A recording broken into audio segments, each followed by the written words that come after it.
we're also taking a look at January 6th.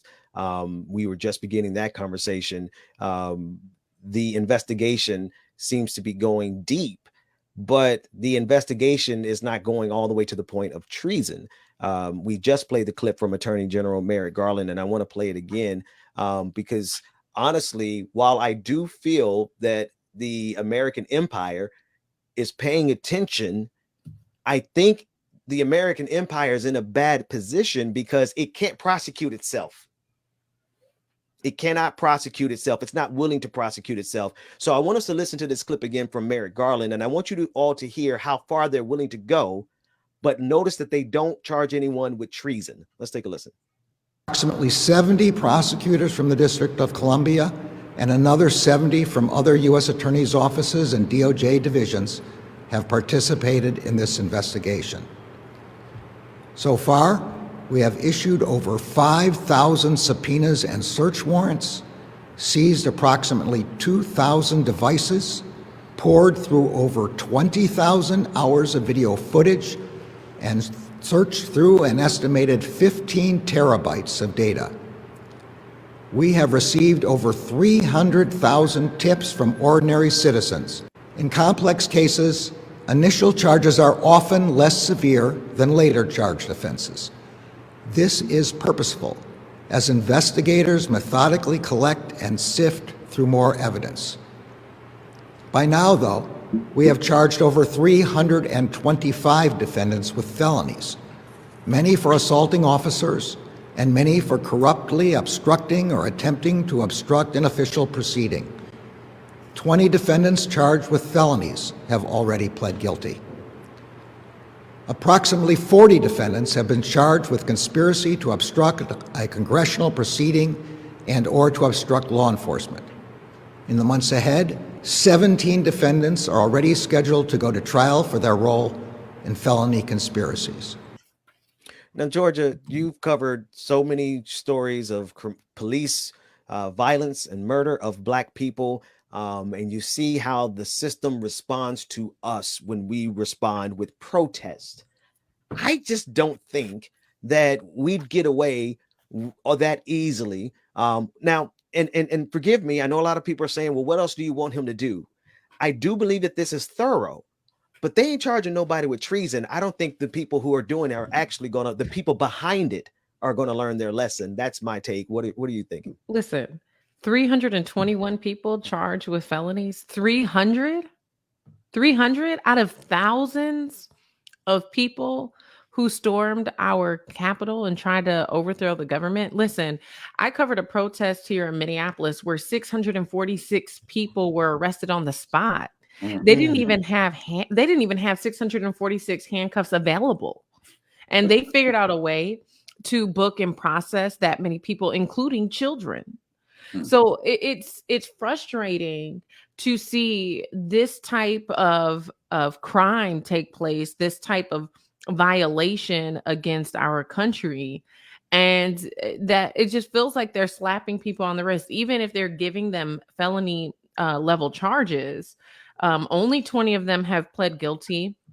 The rest of them are going to try to lawyer up, and they're going to try to fight the charges. Likely most of them will get brought down to misdemeanor. And so, but when you compare and contrast that, the incident I talked about with 646 protesters being arrested on site on the highway, that's just one incident. When you tally up the number of people who were arrested from the time George Floyd was murdered all the way up until now, you're well over 1,000. So how are you looking at that, where people are standing up for humanity, not storming the Capitol? And I'm not saying that all of them were peaceful. We know that. But you throw the book at them. You give them the hammer. And then you have people who are attacking our nation's capital. It's supposed to be the most sacred place, in our government. And yet, it just feels like they're getting off easy, and to me, it just shows that this country systematically continues to uphold white supremacy, and that's the way that it's designed. So none of us are really surprised, but I think especially as today is the 1 year anniversary, you know, when we look at January 6th, it is a moment in modern day history that we can point to and say nothing much has really changed in so many ways. And so, Sister Ford, let me add this. And Ben, you said, you know, you brought up treason, and you said America can't hold itself like that. Well, you know, just imagine if your body is diseased. Let's call it your left arm. Would you cut your arm off to save the rest of you, you know, to save your life? Most people would, right? You'd do that. But see, here's America. America has a history of protecting this, especially those in power. I want to take both of you back to 2005. Does the name Scooter Libby ring a bell to you? Yeah. Now, for those of us who may not know about Scooter Libby was the chief of staff for Vice President Dick Cheney. Mm-hmm. Scooter Libby did the unthinkable. He outed a CIA agent by the name of Valerie Wilson. He outed her, exposed her in every shape, form, or fashion in this cradle we call democracy in America. That is a treasonous act. The man was never, ever held accountable and charged with treason. It is a treasonous act. So these people have a way of protecting themselves.